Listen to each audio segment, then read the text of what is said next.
सीतापुर में ये मूल ज्ञान का प्रचार प्रसार होने जा रहा है।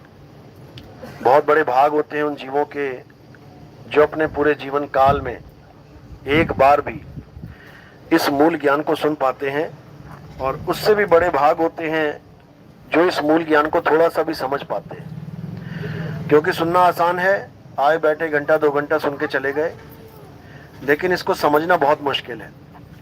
पहली बार में तो ये किसी के समझ में ही नहीं आता कि बताया क्या जा रहा है, कौन से भगवान की पूजा करवानी है, कौन से देवता की आरती गानी है, कुछ समझ में नहीं आएगा। लेकिन मालिक की कृपा हो जाए तो धीरे धीरे धीरे अपने आप ये ज्ञान अंतर मन में उतरने लग जाता है। हर चीज समझ में आने लग जाती है, पता लगने लग जाता है कि आखिर ये सत्संग है तो है किस चीज का। लेकिन ये तभी होता है जब लगातार हम इस सत्संग को सुनते हैं, लगातार हम चिंतन मनन करते हैं, लगातार हम इस बात को समझते हैं, तब जाके इस लायक हो पाते हैं कि थोड़ी सी बात समझ में आए। तो केवल सुनना ही नहीं है, एक एक बात को समझना है और जो सच लगे उसको अपनाना है। क्योंकि सुनने के बाद, समझने के बाद भी लोग इसको अपना नहीं पाते। क्यों? क्योंकि उनको लोक लाज का डर हो जाता है। समझ में तो आ जाता है कि नितिन दास बिल्कुल सही बता रहा है, बिल्कुल ओके रिपोर्ट है, लेकिन इसको धारण करने में दिमाग खराब हो जाता है इंसानों का। क्यों? क्योंकि इतने सालों से जो काम करते आ रहे हैं, इतने सालों से जो पूजा पाठ करते आ रहे हैं, इतने सालों से जो कुछ करते आ रहे हैं, वो सब बंद हो जाता है, वो कुछ नहीं करना होता। तो आज का सत्संग ये समझाएगा कि हमें करना क्या है और क्या नहीं करना है। क्योंकि सब करने में लगे हुए हैं, इतना कुछ कर डाला, इतना कुछ कर डाला कि तुम सोच भी नहीं सकते कि इंसान ने क्या क्या कर दिया भगवान को पाने के लिए। गर्दनें तक कटवा ली अपनी, उंगलियां कटवा ली, हाथ कटवा लिए, कुर्बान कर दिया, आंखें फोड़वा ली अपनी, लेकिन परमात्मा मिलने का नाम नहीं ले रहा है। क्यों नहीं मिल रहा परमात्मा? उसके पीछे कारण क्या है वो आज अच्छे से समझेंगे, ताकि हर एक इंसान को एक सही दिशा मिले कि परमात्मा कैसे मिलेगा, ये ज्ञान हो जाए। तो आज का सत्संग शुरू करने से पहले परमात्मा के नाम पे जयकार लगाएंगे और फिर सत्संग शुरू करेंगे। बोलिए परमपिता परमात्मा की, सदगुरु बंदी छोड़ कबीर साहिब की, सदगुरु मदनपति साहिब की, दीवान जवाहरपति साहिब की, सदगुरु राम सेवक साहिब की, सदगुरु वैरागपति साहिब की, कलीनापुर धाम की, सभी हंसों की, पंडाल में आए सभी भक्तों की, इनके माता पिता, इनके गुरुदेव की, इस गांव नगर बस्ती की, आज के आनंद की, सकल हंस को बंदगी, साहेब बंदगी सतनाम। तो कबीर साहब इस संसार में आते हैं, इस भवसागर में आते हैं केवल हमें ये बताने कि बेटा तुमने करना क्या है। ऐसा नहीं है कि कबीर साहब के आने से पहले कोई जानता नहीं था कि क्या करना है। बहुत कुछ कर रहे थे लोग, नाम जप रहे थे, मंत्र जप रहे थे, पूजा पाठ कर रहे थे, हवन यज्ञ कर रहे थे, नमाजें पढ़ रहे थे, कुरानें पढ़ रहे थे, बहुत कुछ कर रहे थे। भगवान के नाम पे बलियां दे रहे थे, अल्लाह के नाम पे बकरे काट रहे थे, बहुत कुछ कर रहे थे। कोई कमी नहीं थी करने वालों की, दुनिया भर के कर्म कांड कर रहे थे। उसके बाद क्या हुआ? उसके बाद कबीर साहब आ गए। अब जब कबीर साहब आए तो वहां पर वही कर्म कांड चरम सीमा पे थे। सब कुछ वैसे ही चल रहा था जैसे युगों युगों से चलता आ रहा है। लेकिन कबीर साहब ने आके क्या किया? एक नया ही ज्ञान सुनाना शुरू कर दिया। नया ज्ञान क्यों सुनाया? कहने को तो नया है, लेकिन सबसे पुराना ज्ञान यही है। सबसे पुराना ज्ञान यही है। जैसे छोटे छोटे बच्चे, उन्हें कोई ऐसी बात पता लग जाए जो उनके दादाजी के जमाने की थी, जो उन्होंने आज तक कभी सुनी नहीं थी, तो वो आपस में बात करेंगे, यार ये तो नई बात पता लगी। बात तो नई है, लेकिन किसके जमाने की है? दादाजी के जमाने की, यानी पुरानी से भी पुरानी है। वो पुरानी बात जब हम भूल जाते हैं और हम अपनी ही बातों में उलझ जाते हैं, तब जाके वापस वही दादाजी वाली बात बताने हमें स्वयं दादाजी आ जाते हैं। कबीर साहब कौन है? हम सबके दादाजी हैं। वो कैसे हैं वो बाद में बताएंगे। तो जब कबीर साहब आते हैं इस दुनिया में तो नौतम सूरत नाम से आते हैं। वैसे तो 4 नाम उनके चारों युग के नाम है। सतयुग में सतसुकृत, त्रेता में मुनिंद्र, द्वापर में करुणामय और कलयुग में कबीर। ये चार नाम तो चलो है ही है, काया के नाम धारण करने पड़े, क्योंकि इस संसार में कोई भी आता है तो उसका एक नाम होता है। अब कबीर साहब आए हैं तो उनका भी एक नाम रखना पड़ेगा। लोग पूछेंगे क्या नाम है तेरा, वो कहेंगे मेरा नाम अनाम है, मेरा कोई नाम ही नहीं, तो बड़े हैरान हो जाएंगे लोग। इसलिए उनको एक नाम रखना पड़ा, और एक नहीं, उन्होंने चार नाम रखे, चारों युगों में अलग अलग नाम। सतयुग में सतसुकृत, त्रेता में मुनिंद्र, द्वापर में करुणामय और कलयुग में कबीर। ये तो हो गए देही के नाम। वैसे जो सूरत आई है संसार में जीवों को जगाने के लिए, उस सूरत को क्या कहते हैं? नौतम सूरत। नौतम का मतलब होता है नया, वो नई सूरत आई है। बाकी सब यहाँ पुरानी है, युगों युगों से पड़ी हुई है, लेकिन एक सूरत आई है जो बिल्कुल अभी अभी आई है, सबसे लास्ट में, इसलिए वो नौतम यानी नई सूरत कहलाती है। पुरानी सूरत जो बैठी हुई हैं उन्हें जगाने के लिए नौतम सूरत इस संसार में आती है। अगर आपने ज्ञान गुदड़ी पढ़ी हो कबीर साहब की, किस किसने पढ़ी, हाथ खड़ा करो। ज्ञान गुदड़ी, उसमें लाइन आती है नौतम रूप नौतम सूरत साहिब का रूपा। ये लाइन आती है, ये उसकी तरफ इशारा है जो सूरत है उनके पास, क्योंकि काया में बिना सूरत के काम थोड़ी नहीं चलेगा। तो वो सूरत कौन सी है? नौतम सूरत। वो आम सूरत नहीं है जैसे हम लोग हैं जीव, वो नहीं है। वो एक स्पेशल सूरत है जो परमात्मा की लीला कहलाती है। परमात्मा उस सूरत को भेजते हैं ये समझाने के लिए कि अपने वापस घर आ जाओ। जो घर वापसी का शब्द है, जो आम धार्मिक चर्चाओं में आपको सुनाई दे जाता है, घर वापसी। इतने मुसलमानों की घर वापसी करवा दी, इतने ईसाइयों को घर वापस करवा दिया। घर वापस को क्या समझ लेते हैं लोग कि हिंदू से मुसलमान हो गए थे तो घर से दूर चले गए, और वापस मुसलमान से हिंदू हो गए तो घर वापसी हो गई। ये घर वापसी नहीं है। अरे रहे तो उसी मोहल्ले में, रहे तो उसी मकान के अंदर, जिस मकान में मुस्लिम बने बैठे थे उसी में हिंदू बना दिया तुमने, घर तो वही रहा। घर वापसी का मतलब होता है जब ये संसार भी नहीं बना था तब तुम जिस घर में रहते थे, अपने घर को छोड़ के संसार में आए हो, तभी धक्के खा रहे हो, तभी ये मिट्टी की दही पकड़ा दी तुम्हें, अपने आप को मिट्टी समझ रहे हो, और एक दिन तुम मिट्टी में मिल जाओगे। कौन नहीं मिलेगा मिट्टी में, बता दो कोई? सब मरेंगे, सब मिट्टी में मिलेंगे। तो इससे पहले कि हम मिट्टी में मिल जाएं, इससे पहले कि ये तन छूट जाए, हमें अपने असली घर वापसी करनी है। अपने असली घर का एड्रेस जानना है, अपने असली घर कैसे पहुंचना है इसको अच्छे से समझ जाना है। तब समझो कि हाँ अब तुम्हारा इंसान जन्म सफल है, नहीं तो जैसे आए वैसे गए, बैरंग लिफाफे की तरह आए और ऐसे ही चले गए। यानी ये अनमोल मनुष्य जीवन लिया और जिस कारण लिया वो किया नहीं और वैसे ही चले गए। उसके बाद कुत्ता बिल्ली हाथी घोड़ा बनने के लिए तैयार हो जाओ, क्योंकि सूरत कहीं पर भी काम कर सकती है।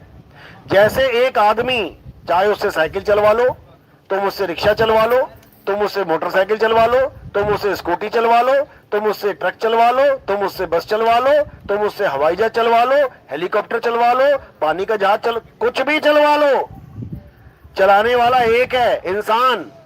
और शरीर यानी गाड़ियां अलग अलग हैं, सबको कौन चला रहा है? इंसान। इसी प्रकार 84 लाख योनियों को कौन चला रहा है? वो एक सूरत चला रही है।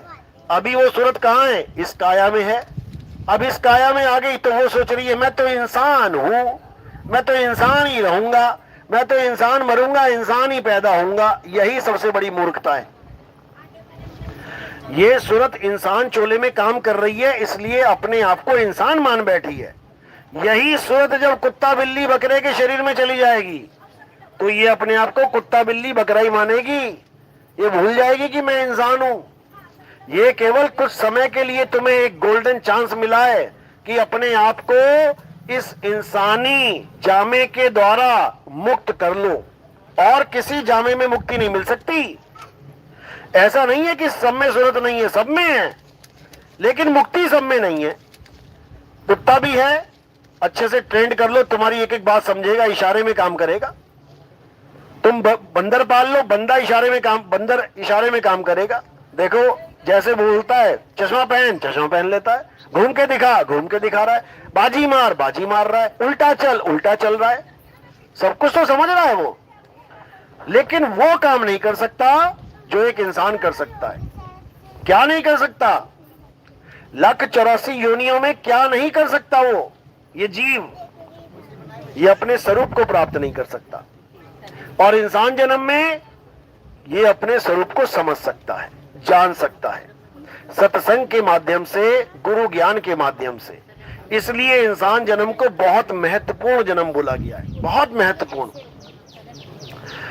समझो, अब इंसान जन्म को सबसे महत्वपूर्ण बोला गया है। अब इंसान तो भगवान के दर्शन पाने के लिए तरस रहा है, मानो कि शंकर जी भगवान है, इंसान को दर्शन नहीं मिल रहे, और सांप गले में लटका हुआ है, रोज दर्शन कर रहा है, तो इंसान से बड़े भाग तो सांप के हो गए। कौन कौन सांप बनना चाहता है? हाथ खड़ा करो। अरे भोले शंकर की गर्दन मिल जाएगी बैठने को। एक ने उठा दिया, बहुत अच्छी बात है। जहां आशा तहां वासा, ये सांप कैसे बनते हैं? इसका फार्मूला क्या है? जहां आपकी आस लगेगी आप वैसी योनि को प्राप्त हो जाओगे। एक ऋषि था जिसका क्या नाम था? जड़ भरत। भागवत में उसकी कथा आती है। जड़ भरत ऋषि भगवान का बहुत बड़ा भगत था। कौन से भगवान का? विष्णु जी का बहुत बड़ा भगत। सुबह से लेकर शाम तक बस एक ही काम था उसको, नाम जपो, पूजा करो, पाठ करो, हवन करो, यज्ञ करो और विष्णु जी की साधना करो। सारी उम्र साधना करता रहा, सारी उम्र बूढ़ा हो गया, मरने वाली हालत हो गई। इतने में एक हिरण का बच्चा उसके आश्रम में आ गया। अब हिरण का बच्चा जब आ गया आश्रम में, तो क्या हुआ? उसने हिरण के बच्चे को पाल लिया। अब हिरण के बच्चे को जब पाल लिया तो उसको खिलाए पिलाए, उसको बढ़िया सेवा करे। अच्छी बात है कि बुरी बात है? अच्छी बात है। मालिक के जीव की पूजा सेवा कर रहा है, अच्छी बात है। पूजा पाठ तो चल ही रहा है साथ में, लेकिन मालिक के जीव की भी सेवा कर रहा है। इतनी सेवा करने लगा, इतना ध्यान उसमें आ गया कि हर समय उसको याद करने लगा।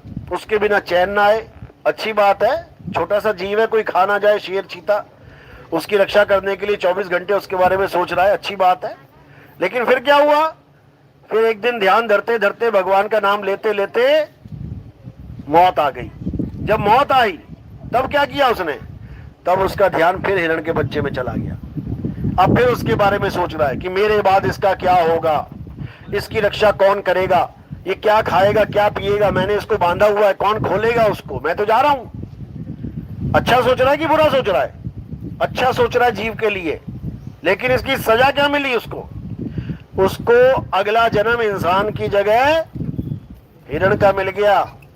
हिरणी के गर्भ में चला गया वो। अब जब बाहर निकला तो शेर दौड़ाए। अब उसको याद था कि मैं ऋषि था, तो पछताने लगा कि ये क्या गलत काम कर डाला मैंने। यानी भगवान की भक्ति करते करते मैंने अपना ध्यान कहां लगा दिया। अब इतने बड़े संत के साथ ऐसा ये हो सकता है, तो हम लोग क्या चीज है? पहले तो ये समझ लो। अगर वो हिरण का बच्चा बन सकता है तो तुम सोचो तुमने क्या क्या पाल रखा है। जिसने भैंस पाल रखी है उसका ध्यान भैंस में रहता है, सत्संग खत्म हो, भैंस लगानी है जाके। अब इतने में प्राण निकल गए तो भैंस बनने के लिए तैयार हो जाओ। जो पीपल की पूजा करता है उसका ध्यान पीपल में रहेगा, वो पीपल बनने के लिए तैयार हो जाए। जो तुलसी की पूजा करता है उसका ध्यान तुलसी में रहेगा, वो तुलसी बनने के तैयार हो जाए। जिसका ध्यान गणेश जी के चूहे में है, एक राजस्थान में मंदिर है चूहों वाला, उसमें दूध ही पिलाते रहते चूहे को, 24 घंटा चूहा चूहा चूहा। सपने में भी चूहे आते हैं। वहां ये बोल रखा है कि सपने में जब चूहे आने लग जाए समझ लो कि आपके ऊपर दया होने लग गई है। बताओ, चूहा सपने में आ जाए और तुम्हारा ध्यान सपने में है, चूहा बन जाओगे। ऐसी सांप, ऐसी गाय, जिसका भी ध्यान तुम करोगे। क्यों? क्योंकि ये सूरत जो चाहेगी इसको वही प्राप्त होगा। याद रखो, भगवानों ने भी अपने मन से वरदान नहीं दिए। अगर किसी ने भगवान को प्रसन्न कर लिया ना, भोले शंकर आ गए, वो ये पूछ रहे थे बेटा क्या चाहिए बता। अब वो क्या चाहेगा? इस 3 लोक से बाहर का माल उसके पास है नहीं, कोई ज्ञान है नहीं, तो क्या मांगेगा? 3 लोक में ही कोई चीज वस्तु मांग लेगा। अब 3 लोक में मांगेगा और वस्तु मिल भी जाएगी तो कहां रहेगा? 3 लोक में। तो भगवान भी खुद से वरदान नहीं देते, वो कहते हैं बेटा बता क्या चाहिए, और जो तुम बोलो तथास्तु। तो इसी प्रकार जो तुम चाहोगे अंत समय में वो तुम्हें अवश्य मिलेगा, इसमें कोई दो राय नहीं है। जो तुम चाहोगे वो मिलेगा। तो कबीर साहब इसी के ऊपर जोर देते हैं कि तुम आखिर चाहो तो चाहो क्या कि तुम्हारा जन्म सफल हो जाए। तुम्हारी आस लगे तो लगे किस पे कि तुम्हारा जन्म सफल हो जाए। तो वो कोई शरीर नहीं है, वो कोई दुनियावी वस्तु नहीं है, वो कोई मकान दुकान नहीं है, वो कोई भाई बहन माता पिता नहीं है कि तुम उसके बारे में सोचो, कि तुम उसके बारे में सोचते सोचते प्राण त्याग दो। इस दुनिया में ऐसी कोई चीज नहीं है जिसका ध्यान करते हुए तुम प्राण त्यागो और तुम्हारा जन्म सफल हो जाए। ऐसी कौन सी चीज है उसके बारे में बताया जा रहा है। तो कबीर साहब ने यही समझाया कि अंत समय जब आएगा तो क्या करना है, तुमने अपने शुद्ध चैतन्य स्वरूप का ध्यान करना है। उसी को सार शब्द कहते हैं। तुमने सार शब्द का ध्यान करना है। तुमने कोई नाम भी नहीं जपना है, दुनियावी नाम 52 अक्षरों का, नहीं तो कल्याण नहीं हो पाएगा। तुमने उस शब्द का सिमरन करना है जो इंसानों के द्वारा नहीं बनाया गया है। बाकी जितने भी शब्द बनाए गए हैं ये इंसानों के द्वारा बनाए गए। हिंदी भाषा किसने बनाई? इंसानों ने। अरबी भाषा किसने बनाई? इंसानों ने। अंग्रेजी किसने बनाई? इंसानों ने। French, German, Spanish, Portuguese, Chinese, सारी भाषाएं इंसानों ने। और भाषाएं बनाने के बाद, अक्षर बनाने के बाद सारे भगवानों के नाम रख दिए इंसानों ने। इंसानों के बनाए हुए नामों को जपने से ये इंसान जन्म सफल नहीं हो सकता। ये कौन सा नाम सिमरन करके सफल होगा, इसी के लिए समझाया गया था। कलयुग में एक नाम आधारा और सिमर सिमर नर उतरो पारा। अब जो ये लोग बोल रहे हैं वो खुद ही नहीं समझ पा रहे कि ये क्या बोल रहे हैं। क्यों? क्योंकि इसमें पहले तो ये बता दिया गया कि आधार होना किसका चाहिए। कलयुग में एक यानी एक, दो नहीं, तीन नहीं, चार नहीं, कलयुग में एक नाम आधारा। यानी पहली बात तो कि कलयुग में किसी भी प्रकार के मंदिर, मस्जिद, गुरुद्वारे, चर्च की जरूरत ही नहीं है। किसी प्रकार की मूर्ति की जरूरत ही नहीं है। किसी प्रकार की कोई भी तीर्थ स्थान जो बना हुआ है इसकी जरूरत ही नहीं है। क्यों? क्योंकि कलयुग में एक नाम आधारा। पहले तो नाम पे आ जाओ। कलयुग में केवल नाम आधारा यानी एक आधार होना चाहिए, वो है नाम। नाम के अलावा जो कुछ भी तुम्हें दिखाई दे रहा है भगवान के नाम पे जो चल रहा है ये कुछ नहीं चाहिए। ये वाणी कह रही है, ये वाणी कह रही है कि कलयुग में एक नाम आधारा यानी केवल नाम के आधार पे अपना जीवन जी लो। अब यहां से आगे बढ़ते हैं। कौन सा नाम आधारा? नाम तो बहुत सारे हैं।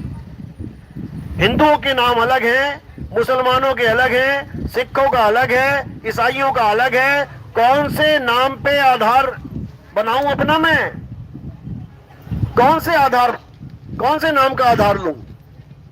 ये 52 अक्षरी नाम का जो इंसानों ने बनाए हैं, आदि मानव ने बनाया। का, खा, गा, आ, ई, आदि मानव नहीं बनाता। ये अक्षर की खोज ना होती तो बताओ कलयुग में कौन से नाम का आधार लेते? ये तो शुक्र मनाओ कि अक्षरों की खोज हो गई। इस आदि मानव ने जब पहली बार आग की खोज करी, दो पत्थरों को टकरा के आग पैदा हुई। आग को देख के डर गया वो, उसका नाम नहीं रख पाया। वो हैरान हो गया, ये क्या चीज आ गई, क्या बोलूं इसे, क्योंकि अक्षर ही नहीं है। धीरे धीरे धीरे धीरे ये मानव बुद्धि चलने लगी, अक्षरों की खोज करने लगी। कहां की अक्षरों की खोज? आग की खोज तो पत्थर से हो गई, अक्षर की खोज करने के लिए कहां जाना पड़ा उसको? कहां से होती है अक्षर की खोज? ये है फैक्ट्री, इसी में से बनते हैं सारे अक्षर। ये जो तुम्हारा मुंह है ये फैक्ट्री है अक्षरों की, इसी में से दिन रात प्रोडक्शन चलता रहता है। प्रोडक्शन हाउस खाली नहीं होता, चलता रहता है, चलता रहता है। इसी में से अक्षर निकले, आ ई उ का, खा, गा, घा। 52 अक्षर बना के बैठ गया इंसान, आदि मानव हिंदुस्तानी। और अंग्रेज आदि मानव ने कितने अक्षर बनाए? कितने अंग्रेजी में अक्षर? 26। यानी भारत का आदि मानव 52 बना के बैठ गया और अंग्रेज मात्र 26, यानी आधे बना पाया। 26 दूनी 52, यानी हमारे वाले आदि मानवों का 2 गुना दिमाग तेज चल रहा था उस वक्त, और वो बेचारे 26 पर अटक गए। आज तक 27वां अक्षर नहीं बना पाए वो। उन अक्षरों के बाद ये सारे नाम रखे गए, आग, पानी, हवा, धरती, आसमान, पेड़ पौधे, जीव जंतु, दुनिया भर के नाम तब रखे गए जब ये अक्षर बन गए। अब ये अक्षर बन गए, शुक्र मनाओ कि आदि मानव ने बना दिए। तुम्हें कोई कहे ना एक नई भाषा बना के दिखाओ, तुम्हारा दिमाग खराब हो जाएगा, कौन सा अक्षर कैसे बनाऊं? शुक्र मनाओ कि उन लोगों ने ये अक्षर बना दिए, आज तुम तक पहुंच गए। और तुम अपने बच्चों को भी स्कूल क्यों भेज रहे हो? इन्हीं अक्षरों को रटने के लिए। जाओ बेटा पढ़ो जाके, A for apple, B for bat, पढ़ो जाके, आ से अनार, ई से इमली, वही तो भेज रहे हो। यानी एक आदि मानव बच्चे को तुम अपने जैसा बनाने के लिए, वो भाषा रटवाने के लिए भेज रहे हो।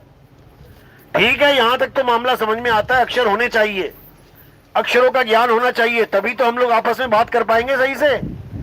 जल्दी जल्दी क्या चाहिए क्या नहीं चाहिए, अक्षर ही ना होते तो कुछ भी ना कर पाते तुम। ये जितनी बातें चल रही हैं, हाँ काम सारे हो रहे होते हैं। क्या गाय काम नहीं कर रही है? भैंस काम नहीं कर रही क्या? बकरा क्या काम नहीं कर रहा? सब कुछ चल रहा है उसके जीवन में बिना अक्षरों के। कुत्ता बिल्ली हाथी घोड़ा बिना अक्षर के आते हैं, बिना अक्षर के जाते हैं। इंसान एक ऐसा जीव है जो अक्षरों के बिना आता है और दुनिया भर के अक्षर लेके चला जाता है। बिना अक्षरों के आता है, बच्चा पैदा होते ही बोलने नहीं लग जाता, कोई अक्षर नहीं उसके पास, बस रो रहा है, लेकिन धीरे धीरे अक्षरों का ज्ञान उस तक पहुंच जाता है। उन्हीं अक्षरों से दुनिया भर के भगवान के नाम बना बैठा ये इंसान। राम, अल्लाह, वाहेगुरु, हालेलुया, दुनिया भर के अक्षर बना दिए, नाम बना दिए। अब ये जो नाम है ये इंसान के द्वारा बनाए हुए नाम है, इसलिए इससे इंसान का कल्याण नहीं हो सकता। बोला गया है कलयुग में एक नाम आधारा और सिमर सिमर नर उतरो पारा। इस पे ध्यान देने वाली बात यह है कि उसमें यह नहीं बोला कि जप जप के उतरो पारा, क्योंकि बाणियां लिखने वाले बहुत समझदार थे। उनको पता था कि बाणियों को घुमाने वाले भी आएंगे, बाणियों में उलझाने वाले भी आएंगे, उल्टा रास्ता बताने वाले भी आएंगे। इसलिए उन्होंने क्या किया, उन्होंने हर बार ज्यादातर नाम के बाद सिमर सिमर लिख दिया, जप जप नहीं लिखा। जैसे बाबा नानक कहते हैं, एक को सिमरो नानका, सिमरो यानी याद करो, एक को सिमरो नानका जो जलथल रहा समाए, और वाही को क्यों सिमरिए जो जम्मे तो मर जाए। इसी को कबीर साहब कह रहे हैं, मन राम सिमर पछताएगा, मन राम सिमर जप नहीं। सिमरन और जप, इनमें दोनों में जमीन आसमान का अंतर है। सिमरन उसका किया जाता है जो बढ़ता और बिगड़ता नहीं है। सिमरन का मतलब क्या होता है? सिमरन शब्द कहां से आया है? स्मरण से, आधा सा मा रा स्मरण। स्मरण का मतलब होता है याद करना, याद करना। कहते हैं अपने माता पिता का स्मरण करो, अपने इष्ट देव का स्मरण करो। तो नाम जपना नहीं बोला जा रहा है, स्मरण करना है। कहते तेरी स्मरण शक्ति बहुत तेज है। अब स्मरण शक्ति का मतलब क्या है? याददाश्त, यानी स्मरण करने का मतलब होता है याद करना। सिमरन का मतलब है याद करना। परमात्मा को हमने याद करना है, जपना नहीं है। जपना अलग चीज है और याद करना अलग चीज है। तो इसी को समझाया जा रहा है कि कलयुग में एक नाम आधारा। पहली बात तो यह है कि अगर कोई महात्मा, कोई भी संत कलयुग में नाम के अलावा किसी भी चीज की बात कर रहा है कि तुम मंदिर चले जाया करो, तुम मूर्ति पूज लिया करो, तुम नदियों में स्नान कर लिया करो, तुम परिक्रमा कर लिया करो पहाड़ों की जंगलों की, कुछ भी कह रहा है नाम के अलावा, तो इसका मतलब वो पूर्ण संत नहीं है, वो अभी जानकार नहीं है।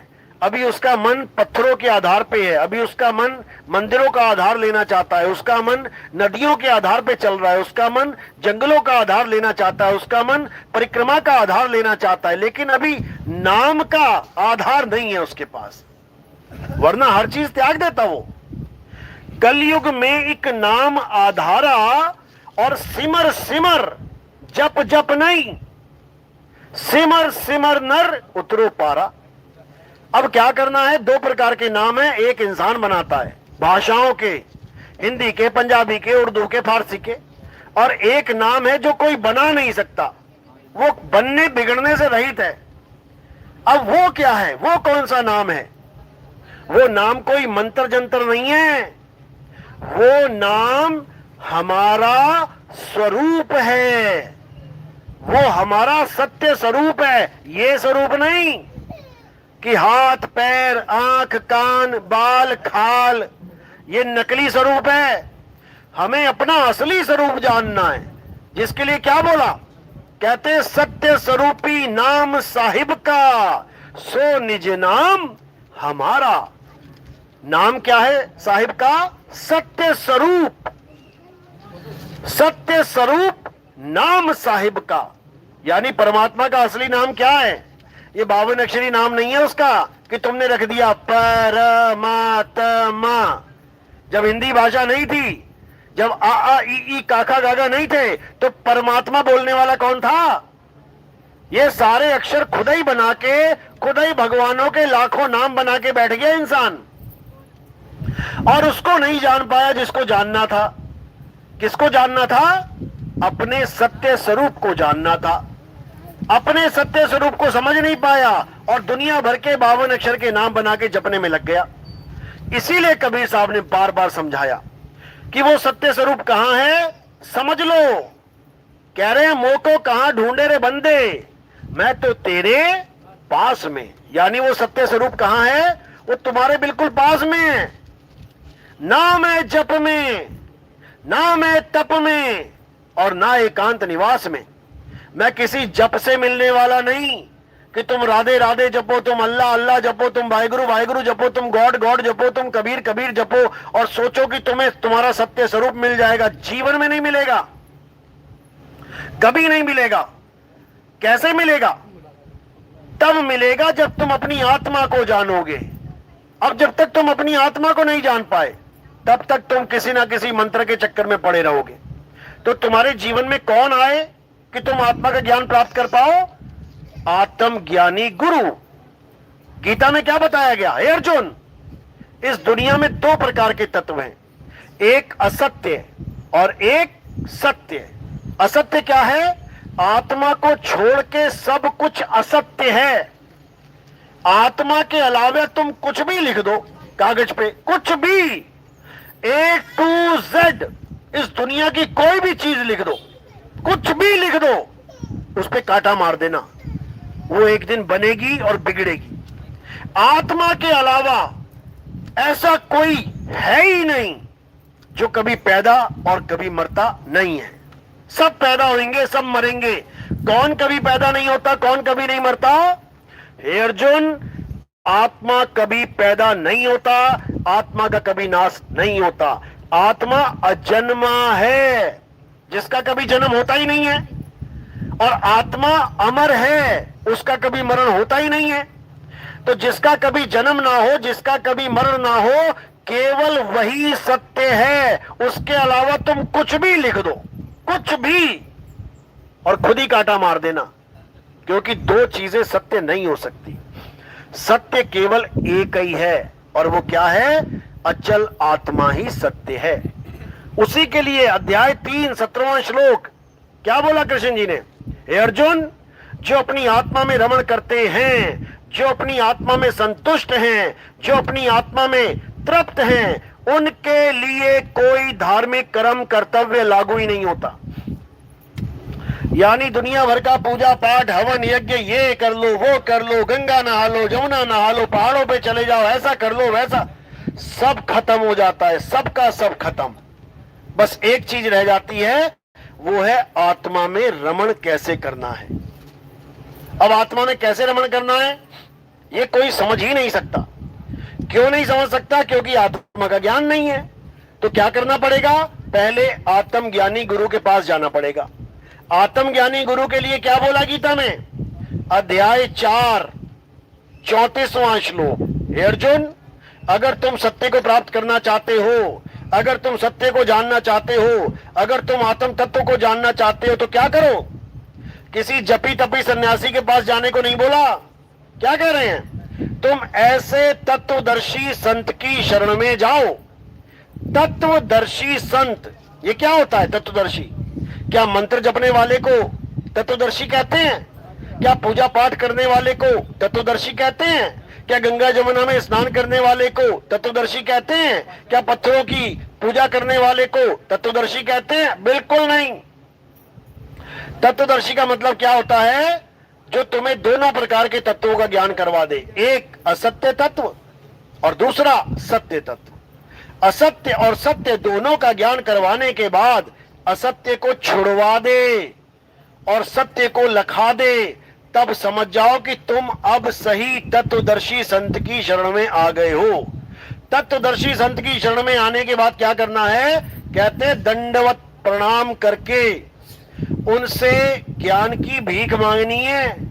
भीख, एक भिखारी आता है ना, बाबा कुछ दे दे, ऐसे नीचे निचले पद में रह के ज्ञान की भीख मांगनी है। एक बार तुम्हें ज्ञान हो जाने पर, यानी जब वो तुम्हें ज्ञान देगा और तुम्हें ज्ञान बोध हो जाएगा, उसके बाद तुम कभी अज्ञान को प्राप्त नहीं कर सकते। तत्वदर्शी संत की इतनी बड़ी महिमा है, एक बार तुम्हें ज्ञान हो गया उसके बाद अज्ञान को प्राप्त नहीं कर सकते तुम।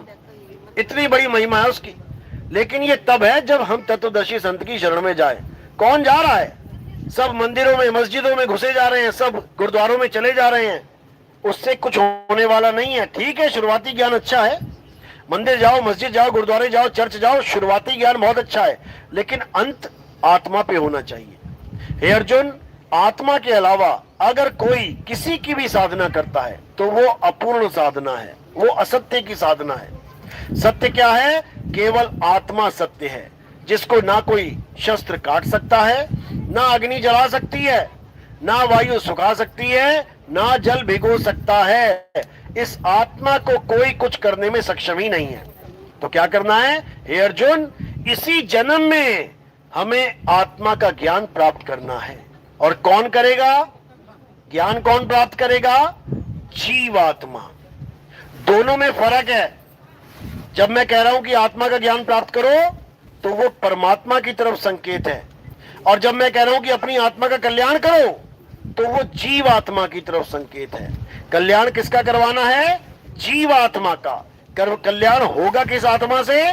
परम आत्मा से। इन दोनों में कंफ्यूजन होता है, लेकिन बार बार सत्संग सुनोगे तो सब समझ में आने लग जाएगा। तो अब क्या करना है?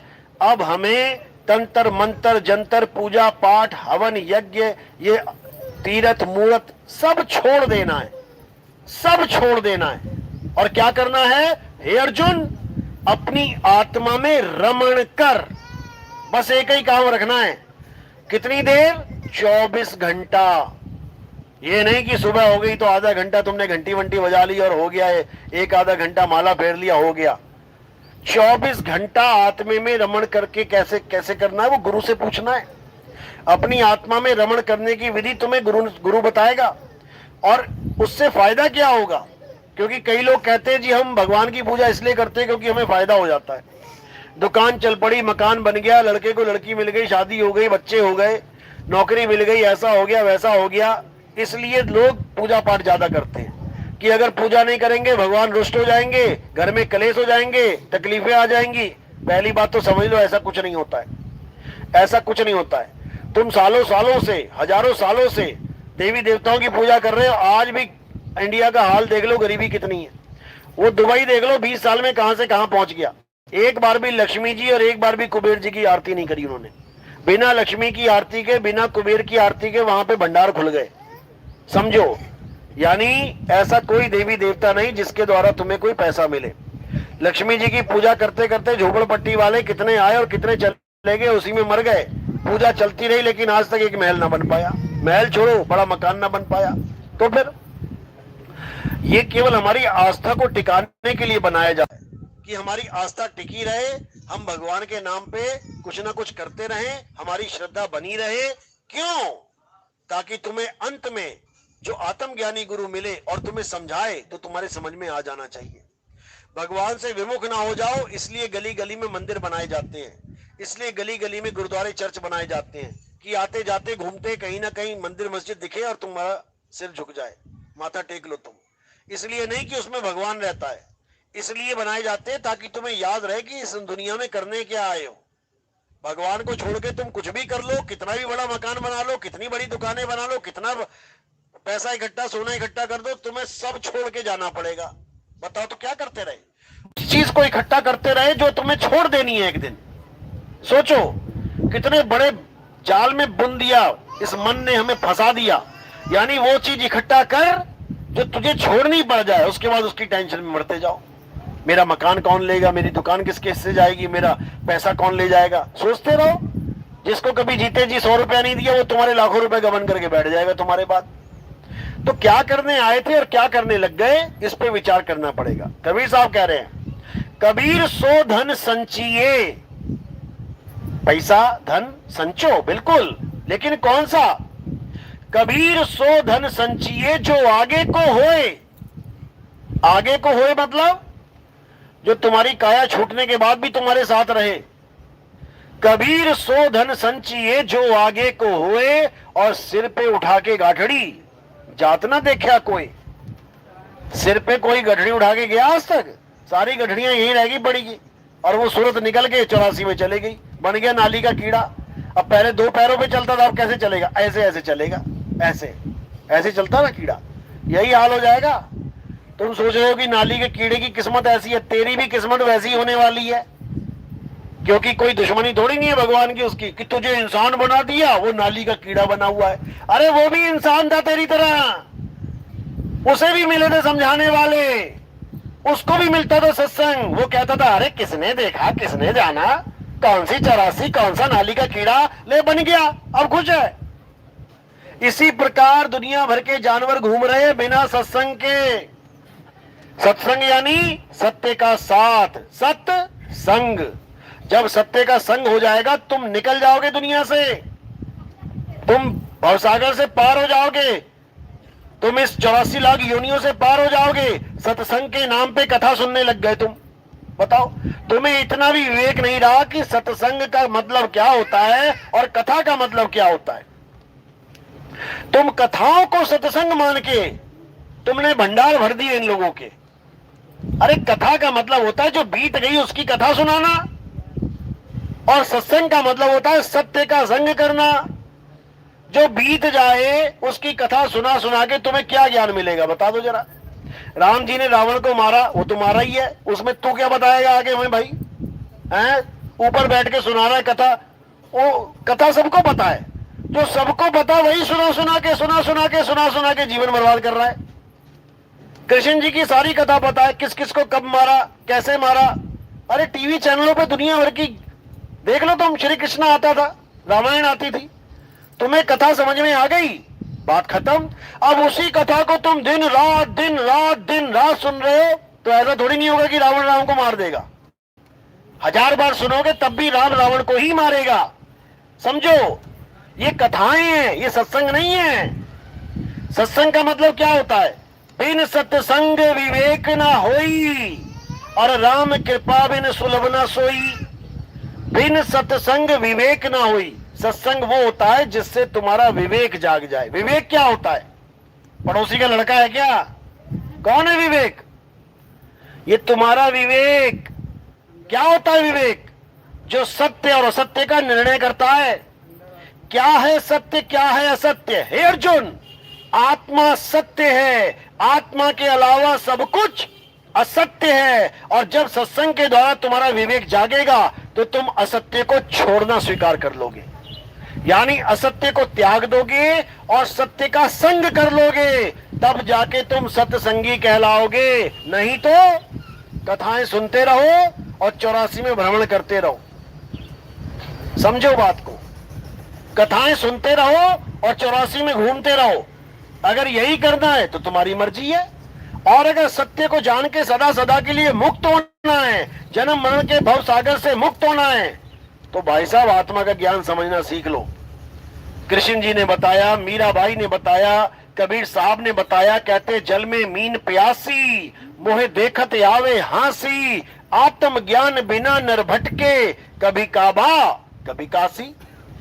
वो कह रहे हैं आत्मा के ज्ञान के बिना भटक रहे हैं सब, लेकिन कोई समझने को तैयार ही नहीं है। तो कैसे बात बनेगी भाई? सत्संग से बात बनेगी। तो हमारे सत्संग सुनने के लिए क्या करना है? YouTube चैनल पे सर्च करना है नितिन दास के सत्संग। आपने बस इतना लिख देना है, हजारों सत्संग आपके सामने आ जाएंगे। आप कहीं से भी स्टार्ट कर लो, कोई बात नहीं। नहीं समझ में आए तो 1 नंबर से स्टार्ट कर लेना। नितिन दास सत्संग नंबर 1, नितिन दास सत्संग नंबर 2, नितिन दास सत्संग नंबर 3। रोज 1, 2, 3 सत्संग सुन के धीरे धीरे धीरे धीरे तुम्हारी विवेक शक्ति बढ़ना शुरू हो जाएगी। एक बार विवेक जाग गया, उसके बाद तुम्हें कोई बंधन में डालने वाला नहीं संसार में। अगर तुम बंधे हुए हो तो अपनी मूर्खता से बंधे हुए हो, याद रखना, अपनी बेवकूफी से बंधे हुए हो। कुत्ते के आगे शीशा लग गया, अब कुत्ता भौंक रहा है। क्यों भौंक रहा है? अपनी बेवकूफी से भौंक रहा है। वो सामने वाला ना काट पाएगा, ना कहीं पकड़ पाएगा, ना नोच पाएगा। पकड़ लेगा क्या? शीशे में कुत्ता है, वो बाहर वाले कुत्ते को पकड़ लेगा, मार देगा, नोच लेगा? नहीं कर सकता कुछ भी। लेकिन बाहर वाला कुत्ता भौंक भौंक के मर जाएगा एक दिन। तो यही समझना है, हम अपनी बेवकूफी से बार बार भवसागर में फंस रहे हैं। भगवान तो रास्ते खोल रहा है, लेकिन हम रास्ते को पहचान ही नहीं रहे हैं, और असत्य को पकड़ के बार बार असत्य रूपी दुनिया में भवसागर में गोते खा रहे हैं। तो अब क्या करना है? अब सत्य को जानना है। जैसे ही सत्य मिल गया, तुम भवसागर से पार हो जाओगे। बोलिए परमपिता परमात्मा की सदा ही जय हो। साईं बंद की सतनाम। किस किस के समझ में आ रही मेरी बात? हाथ खड़ा करो जरा। हाँ, अभी गणेश चतुर्थी गई ना, सब वहीं खड़े मिलेंगे। सतनाम सतनाम।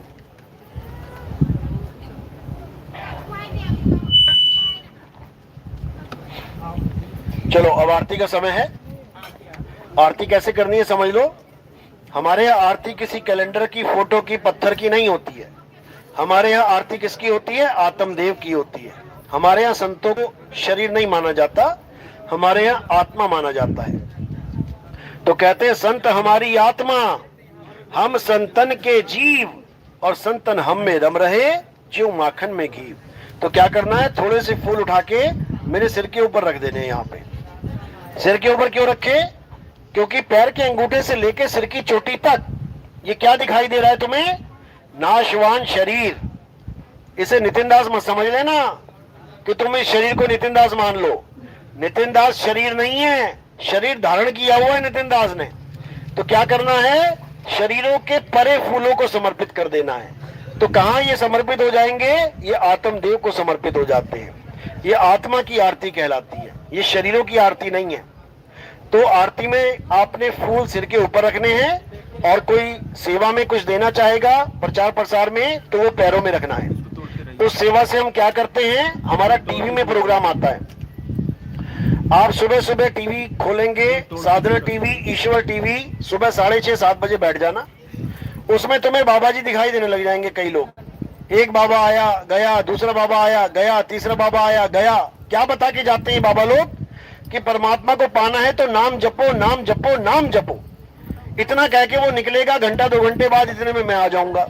अब मैं क्या बोलूंगा वहां पे? कि अगर परमात्मा को पाना है तो नाम छोड़ो, नाम छोड़ो, नाम छोड़ो, और आत्मा से सूरत को जोड़ो। अब जब इतनी बात कोई सुनता है और थोड़ा सा भी विवेकी होता है, तो उसी वक्त क्या करता है? मेरा नंबर है स्क्रीन पे, साथ के साथ मोबाइल से नंबर डायल करके फोन पे बात करते हैं। पूछते हैं कि बाबा जी, ये नाम जपाने वाले तो लाखों पंत बैठे हैं, लाखों गुरु बैठे हैं, ये नाम छुड़ाने वाले भी हैं क्या? बिल्कुल हैं। नाम जपाना आसान है। गुरुजी बन के बैठ जाओ, कोई आए चेला, उसको नाम दे दो। जपो बेटा राधे राधे, जपो बेटा राम राम, जपो बेटा ओम नमः शिवाय, जपो बेटा वाहिगुरु वाहिगुरु, जपो बेटा अल्लाहू अल्लाहू। एक बार भी सवाल नहीं पूछा जाएगा तुमसे कि गुरुजी ये सही नाम है कि नहीं। समझो, एक बार भी कोई शक नहीं करेगा कि गुरुजी ने मुझे उलझा दिया। सब सोचेंगे गुरुजी ने पार कर दिया, नाम दे दिया।